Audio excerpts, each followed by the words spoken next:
Shalom sahabat-sahabat BPL-TLW. Pada hari ini, hari Kamis, tanggal 8 Agustus 2024, kita akan belajar tema manfaat berbahasa roh. Yang pertama, berbahasa roh itu memperdalam hubungan pribadi kita dengan Tuhan. Ketika kita menerima karunia untuk dipenuhi oleh Roh Kudus akan mampu menarik kita lebih dekat dengan Tuhan, karena Roh Kudus ini sekarang mendapat akses untuk memperbarui pikiran kita sesuai dengan Roma 12 ayat 2. Janganlah kamu menjadi serupa dengan dunia ini, tetapi berubahlah oleh pembaharuan budimu, sehingga kamu dapat membedakan manakah kehendak Allah, apa yang baik, yang berkenan kepada Allah, dan yang sempurna.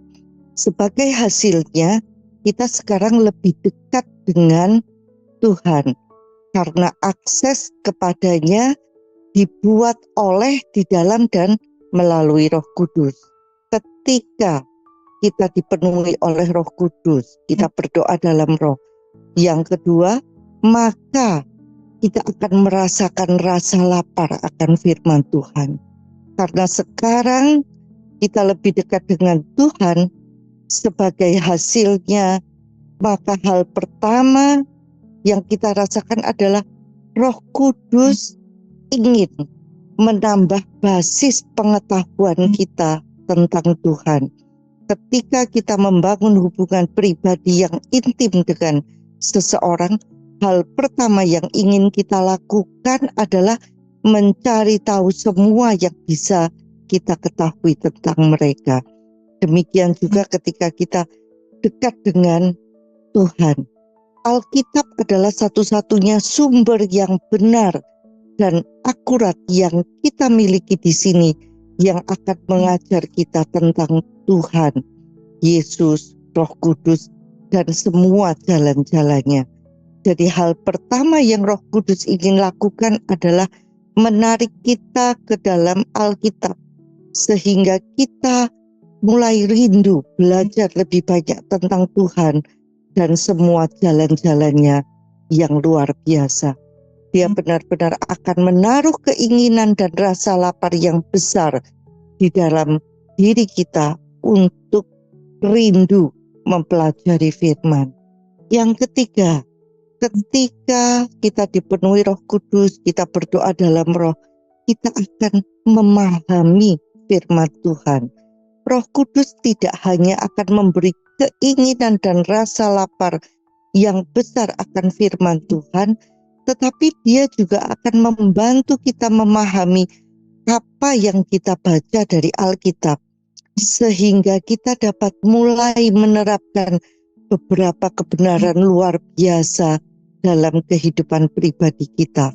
Banyak orang Kristen, terutama yang masih baru lahir baru, bahkan tidak memahami setengah dari apa yang mereka baca ketika mereka pertama kali mencoba mempelajari Alkitab. Kita akan menemukan bahwa Roh Kudus akan mulai menerangi pikiran kita tentang apa arti ayat-ayat kitab suci tertentu dan bagaimana ayat-ayat itu dapat diterapkan dalam kehidupan kita sehari-hari dengan berjalan bersama Tuhan.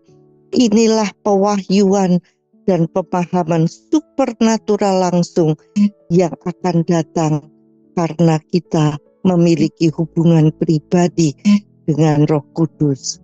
Yang keempat, kita akan memperoleh pengurapan dengan dipenuhinya Roh di dalam kehidupan kita, terutama Roh Kudus bekerja membereskan jiwa kita, maka kita akan berada di posisi yang lebih baik untuk menerima pengurapan Tuhan dalam kehidupan kita.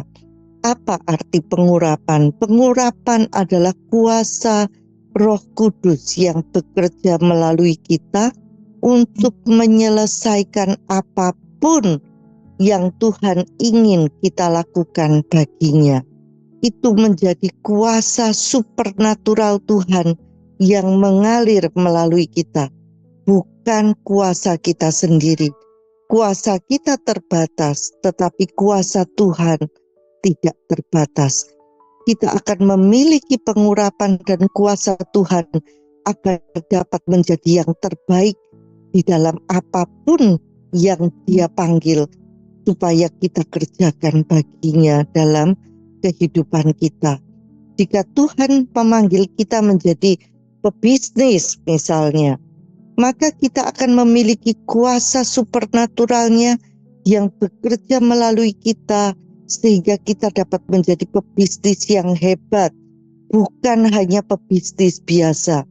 Pengurapan ini tidak hanya akan datang pada pekerjaan apapun yang kita lakukan bagi Tuhan dalam kehidupan ini, tetapi pengurapan ini juga akan mempengaruhi pada bidang-bidang lain dalam kehidupan kita juga. Jika kita sudah menikah, maka pengurapan Tuhan yang ada pada kita membuat kita menjadi istri yang lebih baik, suami yang lebih baik bagi pasangan kita. Jika kita memiliki anak-anak, kita akan menjadi orang tua yang memiliki urapan Allah, sehingga kita menjadi orang tua yang sangat baik bagi anak-anak kita. Urapan Tuhan juga akan mempengaruhi hubungan pribadi kita dengan orang lain. Jika kita terbuka untuk menerima urapannya secara penuh dalam kehidupan kita, maka tidak ada area dalam kehidupan kita yang tidak kita izinkan bagi Roh Kudus untuk menjamahnya. Sehingga di dalam setiap aspek kehidupan kita, kita akan menjadi lebih baik. Bukan karena hebatnya kita, tapi karena kita mengizinkan Roh Kudus menolong kita, kuasa Allah mengalir melalui kita. Alkitab menyebut Roh Kudus sebagai penolong. Ia dapat membantu kita di dalam setiap area kehidupan kita, tidak peduli seberapa kecil atau remehnya tugas atau pekerjaan yang sedang kita lakukan. Roh Kudus juga akan membantu kita menetapkan prioritas dalam kehidupan kita, bersamaan dengan membantu mengatur dengan benar hal-hal yang perlu dilakukan setiap hari, sehingga kita menyelesaikan semua yang perlu dilakukan setiap hari dengan excellent. Dengan kata lain, Roh Kudus dapat membantu membuat hidup kita jauh lebih santai, tidak menegangkan, jauh lebih mudah dikelola jika kita belajar bagaimana mengikuti tuntunannya setiap hari. Santai, tidak tegang, tapi hasilnya lebih baik daripada jika kita menggunakan kekuatan sendiri. Yang kelima, berbahasa roh meningkatkan kehidupan doa kita bersama Tuhan. Roh Kudus juga akan membantu kita dalam kehidupan doa pribadi kita bersama Tuhan. Kita akan belajar dengan berdoa dalam roh, artinya kita dan Roh Kudus akan berdoa kepada Allah Bapa dengan permintaan yang sama pada waktu yang sama. Dengan hadirat dan kuasanya yang kini bercampur dengan doa-doa pribadi kita, maka kita akan mulai menerima banyak jawaban atas doa-doa pribadi kita.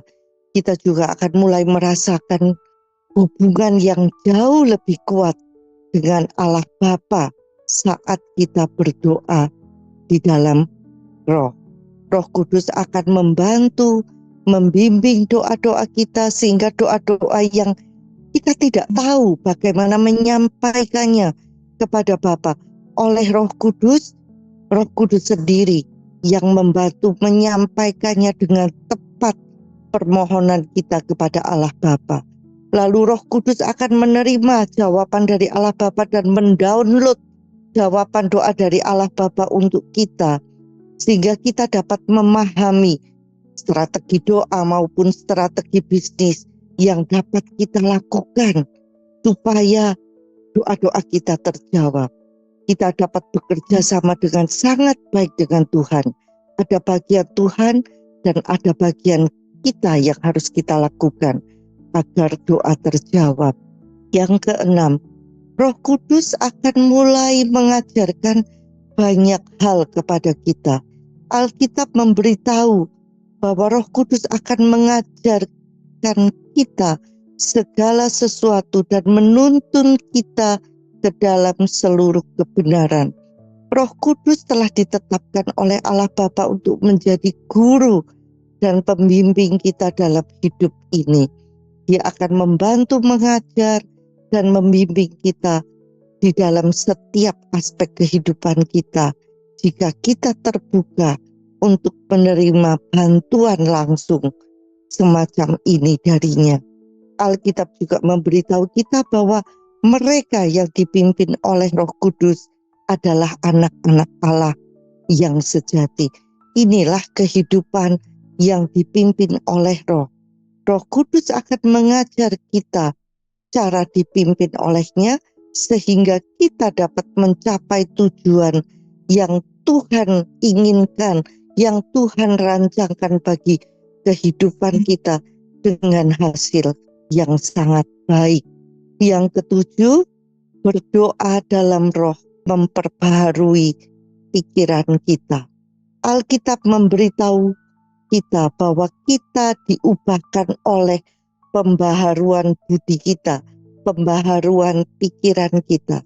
Allah ingin menanamkan cara berpikir yang benar ke dalam pikiran kita.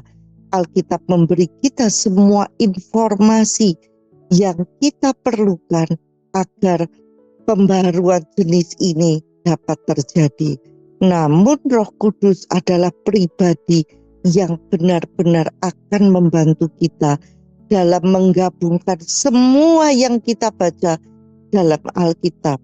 Firman dan Roh yang bekerja bersama-sama akan mengerjakan pembaharuan ini terjadi dalam pikiran kita, sehingga kita akan mendapatkan pewahyuan-pewahyuan yang luar biasa. Itulah sebabnya ketika kita tekun berdoa dalam Roh, kita kelihatan lebih pandai, lebih berhikmat daripada siapa kita yang sesungguhnya. Yang kedelapan, berdoa dalam Roh dan dipenuhi dengan Roh Kudus juga membawa pengudusan. Tujuan utama dan tertinggi Tuhan bagi kita semua adalah pengudusan kita di dalam Dia.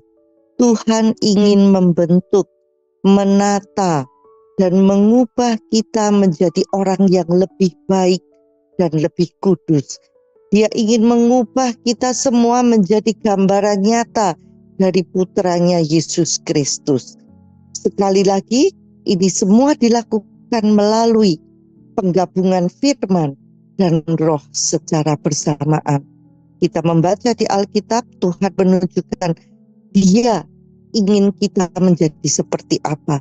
Kehendak Tuhan bagi kita dapat kita temukan di dalam firman-Nya. Dia ingin kita menjadi orang yang penuh kasih, baik, lemah lembut, rendah hati. Namun firman saja tidak akan menyelesaikan tugas itu. Firman memberi kita pengetahuan tentang apa yang Tuhan harapkan dari kita masing-masing. Tetapi Roh Kudus adalah pribadi yang benar-benar akan membuat kita menjadi pribadi yang penuh kasih, lemah lembut, baik hati, rendah hati, dan sebagainya. Namun Roh Kudus tidak akan melakukan hal ini untuk kita kecuali kita terlebih dahulu bersedia meluangkan waktu berkualitas secara teratur di dalam firman untuk mempelajari dengan tepat apa yang Tuhan ingin ajarkan kepada kita. Artinya saat teduh kita, waktu berkualitas kita dengan Tuhan itu nggak bisa di-skip. Roh Kudus memerlukan sesuatu untuk bekerja agar dapat mengubah dan menguduskan kita. Dan sesuatu itu adalah pengetahuan. dan pengetahuan itu hanya dapat diterima dengan membaca dan mempelajari Alkitab. Itulah sebabnya mengapa kita memerlukan firman dan Roh yang bekerja bersama melalui kita, sehingga kita berubah menjadi pribadi yang Tuhan inginkan di dalam Dia.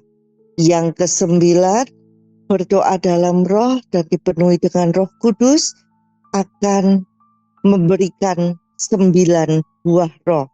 Ini akan jadi ada 9 buah Roh Kudus yang datang langsung dari Roh Kudus. Ini adalah buah-buah dari pekerjaan Roh Kudus, bukan buahnya kita. 9 buah Roh Kudus adalah kasih, sukacita, damai sejahtera, penguasaan diri, kesetiaan, kesabaran, kemurahan, kebaikan, dan kelemah lembutan. Artinya bahwa kasih Tuhan, kebaikannya, sukacita Tuhan, dan damai sejahteranya akan mulai bekerja dan menyatu dalam kepribadian kita, sehingga kita mulai menjadi orang yang lebih penuh kasih, lebih baik hati, lebih lemah lembut, lebih rendah hati, dan sebagainya. Setelah menerima baptisan Roh Kudus, 9 buah roh ini akan mulai terwujud dalam kepribadian kita jauh lebih cepat dan jauh lebih kuat. Roh Kudus juga akan mengerjakan beberapa kualitas tambahan dalam kepribadian kita, seperti keberanian, keteguhan hati, kepercayaan diri, dan gairah, semangat. Yesus berkata dalam kitab Wahyu bahwa Ia akan memuntahkan kita dari mulutnya jika Dia mendapati kita terlalu suam-suam kuku dalam hubungan pribadi kita dengannya. Tuhan mencari orang-orang yang bersemangat dan bergairah, dan Roh Kudus akan membantu menanamkan kualitas-kualitas tambahan ini dalam kepribadian kita. Kemudian yang ke-10, tadi ada buah roh, ini ada juga 9 karunia Roh Kudus. Selain 9 buah Roh Kudus, Alkitab juga memberitahu kita bahwa ada 9 karunia roh. 9 karunia Roh Kudus adalah perkataan pengetahuan, perkataan hikmat, nubuat, karunia berbahasa roh, penafsiran bahasa roh, karunia membedakan roh, melakukan mujizat, karunia penyembuhan, dan karunia iman. Salah satu dari 9 karunia ini sekarang dapat diwujudkan melalui kita kapan saja, agar dapat membantu diri sendiri dan orang lain. Kita akan memiliki peluang yang jauh lebih baik untuk mendapatkan beberapa dari 9 karunia ini agar dapat diwujudkan melalui kita setelah kita menerima baptisan Roh Kudus, dibandingkan dengan apa yang kita dapatkan sebelum kita menerima karunia ini.